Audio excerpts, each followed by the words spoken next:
All right. Welcome back to the Channel Audio Group's official podcast.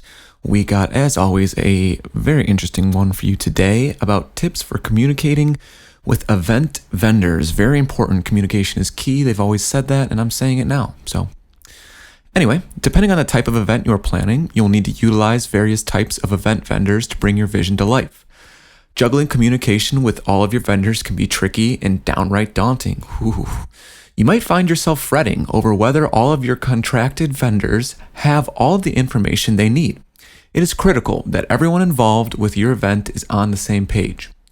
Luckily, there are some straightforward steps you can take to ensure that your event goes without a hitch and all of your vendors deliver precisely what you need them to. So just know that during this whole thing, you're in control.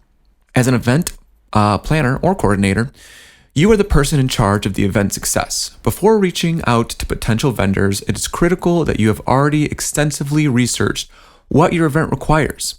You need to have a detailed written plan for your event. This method allows you to be direct with potential vendors, informing them of your exact needs. As soon as you let a vendor suggest or dictate the services you are requiring, you are losing your grip on your event success. Bad. With that said, you should still lean on vendors for, valuable advice. Once you have a general idea of what you need, you might want to ask for specific help from a vendor.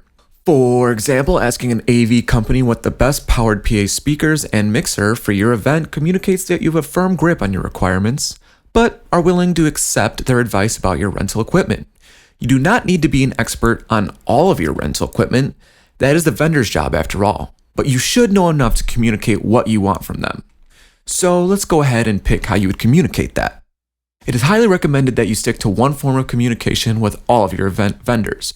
For example, here at Channel Audio, we prefer to handle all communication via email. This allows both us and the client to have a written record of all details that is easy to refer to.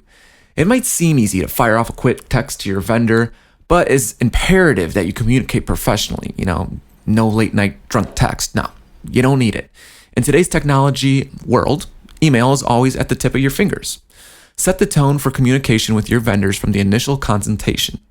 Prompt, efficient, and professional communication is beneficial for everyone involved. Next, you're going to want to prepare a detailed schedule for the day of the event. One of the most important parts of communicating and coordinating with your chosen vendors is scheduling load in and load out times.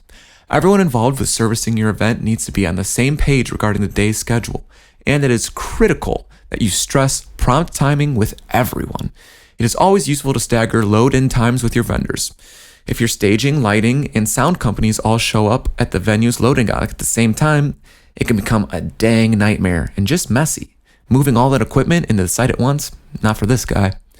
The schedule you should prepare also stresses that vendors need to check in and out with either you or another identified event coordinator. Don't be afraid to ask your vendors questions about how long it'll take them to set up their equipment. Experienced vendors should be able to tell you exactly how much time it'll require. Now, next, you're going to want to follow up multiple times, not like crazy X multiple times, but a check-in here and there. You're most likely planning these events, months in advance, so it's kind of crucial that you communicate multiple times with your contracted vendors at equal intervals between the time that you first reach out to them and the day of the event. The last thing you want is for a vendor to not show up on the day of your event, leaving you scrambling to find a solution. Nuh-uh, sister. It is common and accepted to call everyone involved in servicing your event in the morning to confirm everything that you have discussed. Now, you're going to want to communicate your expectations clearly. Whether you like it or not, your vendors might try to cut corners wherever possible. When contracting their services, make sure you explain your expectations in writing. If the vendor cannot adequately meet your expectations, move on to the next one. So, after all that craziness, what you're really going to want to do is make sure you practice, fair business. And honestly, that's fair.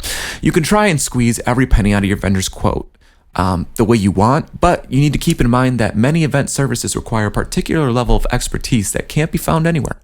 Your vendors need to make a profit to stay in business, and it's pretty much better for everyone if all parties involved are fairly compensated. You absolutely cannot expect to put on the type of event you envision in your head with the budget too low to adequately pay everyone involved. If you haggle a vendor down too low, you risk them not wanting to work with you again. Remember, you are building long-term relationships. The very last thing you want to do is follow up after the event. Just kind of like an interview or really with anything in life, this is very important. After your event is over and all vendors have been paid, it can be incredibly useful to follow up with your vendors and discuss the success of the event. A vendor might have some valuable suggestions regarding how you can do things better in the future. In addition, you can communicate to the vendor how satisfied or, not really satisfied you are with their service. In turn, improving experience for everyone involved in the future. Your communication style and tone can set the bar for how vendors interact with you in the future, Phil. And that's really going to be it for us today. I know it was a sweet shorty pie, but good things come in small packages. Anyway, I will TTYL, and thanks for stopping by.